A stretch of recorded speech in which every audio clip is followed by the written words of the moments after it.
Hey, what's up, everybody?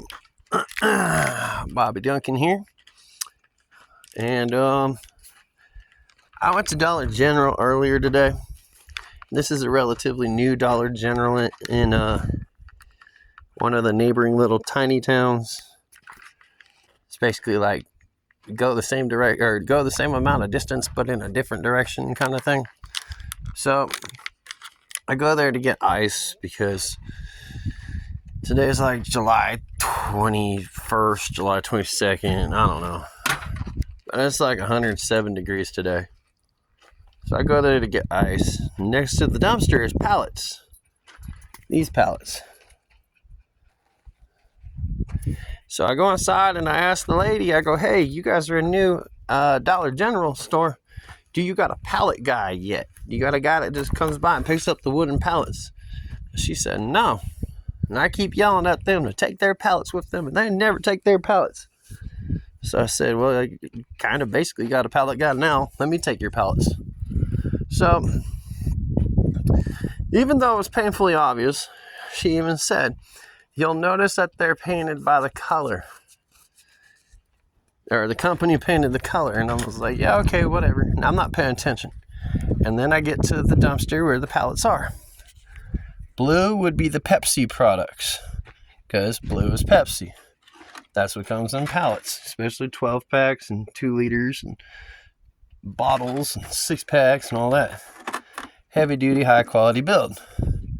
Genuinely, actual nails, like 4 nails right there, 3, 3, 3, 2, 3, 3, 4, 4. All right. Then we go on to this one. Nothing on the side, nothing on that side, but on this side is red. So she must mean that the red would be Coca-Cola. Again, 12 packs, 2 liters, 6 packs, bottles, whatever. They're about the same size, but lower quality. All right. And then green. Every single one is green. Stamped on the side. This one's easier to see. Property of 7UP/RC. And as you can tell, they're smaller. The wood might be newer-ish looking. 2 nails each. But it is incredibly lightweight to pick up. No actual strain. All the wood is splintering right around the area where the nails go in. And it's painfully obvious they are like one-time use situations. Whereas Coca-Cola, multiple use, but probably 10 or less. Pepsi, built to last. I'm not sure if they actually put that QR code sticker on there or if it's just somebody needed to put a sticker somewhere and it happened to go there. It seems like not a big deal, but when you're out here homesteading and you're literally living out of a Dodge Winnebago from the 60s and you have a constant reminder of little itty bitty baby, they're called pocket desert mice. And they're basically the mice. If you go into a pet store and you see those cute little dwarf little baby mice that are like $5 a piece. Yeah. If you basically just reached in and grabbed a bunch and then threw them on the ground, every once in a while, one will come inside. Sky tries her best to catch the mice, but she's not a cat. She is really obsessive, though, so that helps. It kind of scares them away for periods of time. And there has been more than one time that I've woken up in the morning and she's asleep on the couch and there's a dead mouse on the ground next to the couch. So at least she doesn't kill them on the couch. That's a good thing. Or they've fallen on the ground by the time I wake up. But oftentimes I shoot them with a BB gun and they kind of retreat back where they came from, and then it smells like a dead mouse for 2 or 3 days. Or until another mouse comes and cannibalizes the dead mouse. that's the fact of life, folks. Anyway, I had dug this hole in order to fill up these tires. You can tell because I kind of quit after a while. But each tire, you put some cardboard, like 3 or 4 layers of cardboard, some chunks of broken cement, just to kind of fill up space, like filler, throw in some dirt. But then the squirrels came and they excavated, and they were like, no, we want some of these. Especially over there in between that gold tire and that gold tire. That's why they're painted gold. This one's painted gold just because it's just here. But yeah, there's like 3 or 4 squirrel families. So I don't have the heart to fill them in. But this was ultimately built to break wind. Break wind. Retard the wind. Break the kinetic energy of the wind. Whatever words. And I was going to do something right here, but the reality is I don't come back here nearly enough. Maybe if I had something back here I would, but I don't know. So I dug this hole, and I was going to take some pallets and put it in, and then take some more pallets and then stack it up, make it like 2 pallets high, nice and neat. And it would basically go from where we're standing, where I'm standing, where you're seeing from here, more or less to where the wheelbarrow's at. It'll just be a long rectangular room. Since there's mice and chipmunks and squirrels and black widow spiders every freaking where. I mean, there's supposed to be tarantulas out here, but I have not seen one, knock on wood. But there are black widows, and at night they're walking around on the ground like they don't give a shit. We got the bigger, these are medium, and these are kind of the hybrid, the half red, half black ants. But then we also got the black ants, we got the red ants, we got the big black ants, the big red ants, the big black and red ants. Then we got the little baby ones.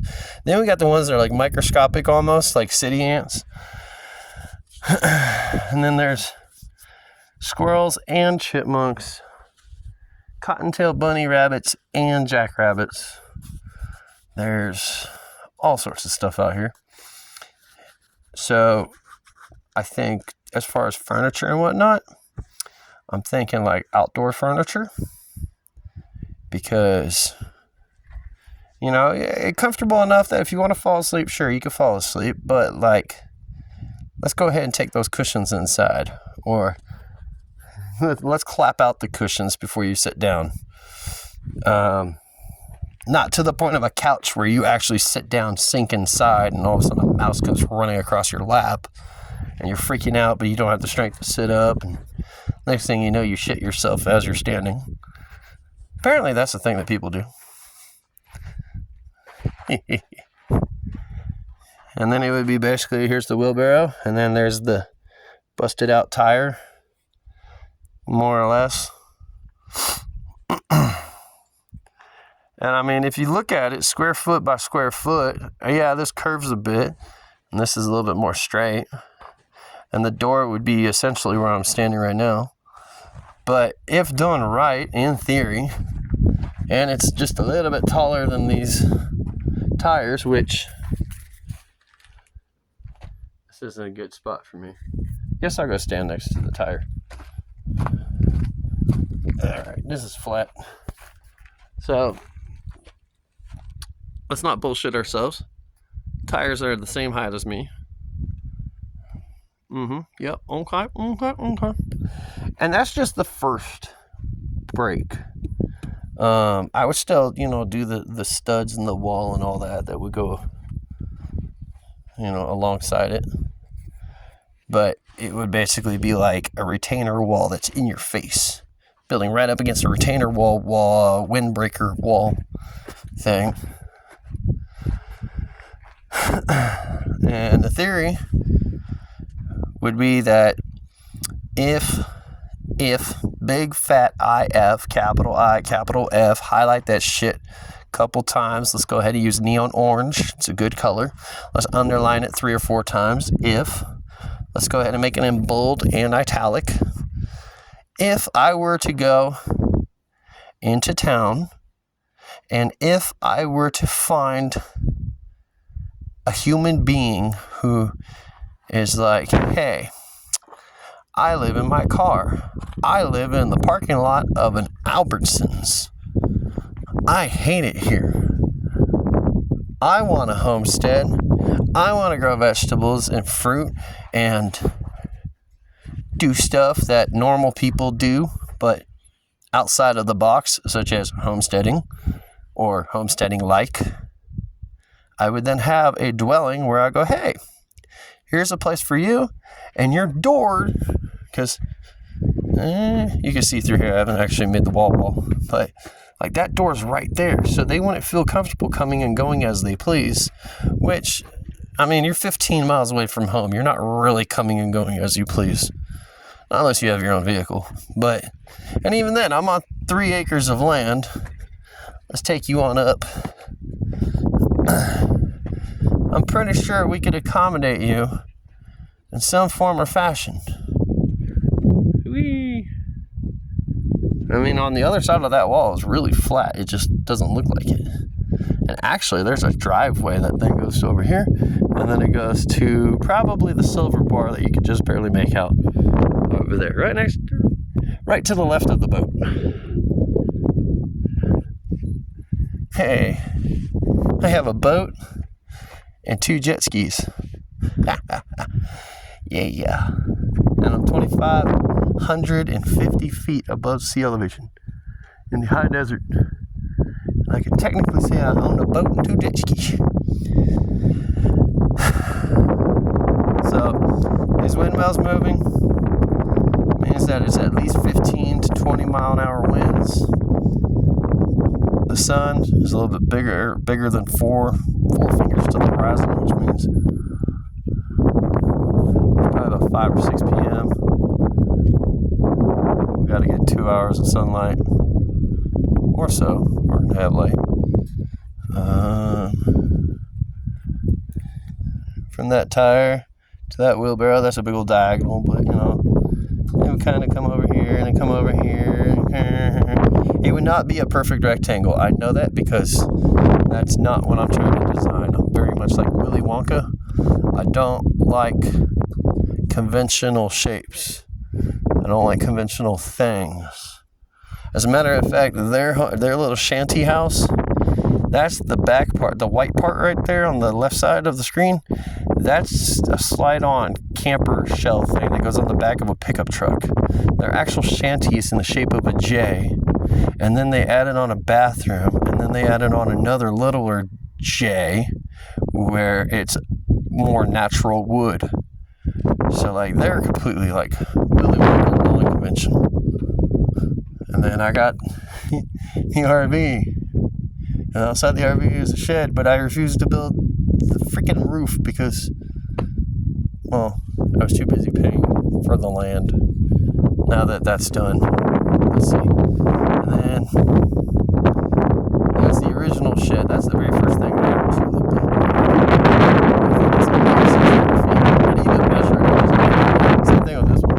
I just kind of eyeballed it, and I'm like, this is what I'm doing. It's happening. Hammer, nails, wood, make things happen. And then this one's the first time where I was like, I need to do 16 inches each stud, and I'm only using 2x4s, blah blah blah. And then this one over here, I'm going to use pallets for a floor, maybe pallets for a roof, because that would be funny. Maybe I could create 2 floors, and floor number 1 is the floor, and floor number 2 just turns into a roof. So it's slanted, and it'll slant towards the tires. Or maybe it'll slant in between the house, well, the little shed building, and then the freaking RV, and then there'll be pipes, which will collect the water and feed the bushes. Or I could go into town and I find some old dude that's selling a bunch of like chickens And the building that I just built for what would be a homeless person is now a chicken coop. Because who doesn't want chicken coop right outside your door?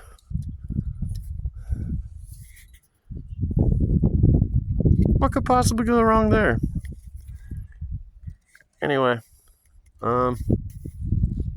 yeah, that's it. That's all I want to say for right now. Yeah. Love, peace, chicken grease, and potato wedges, I'm out of here,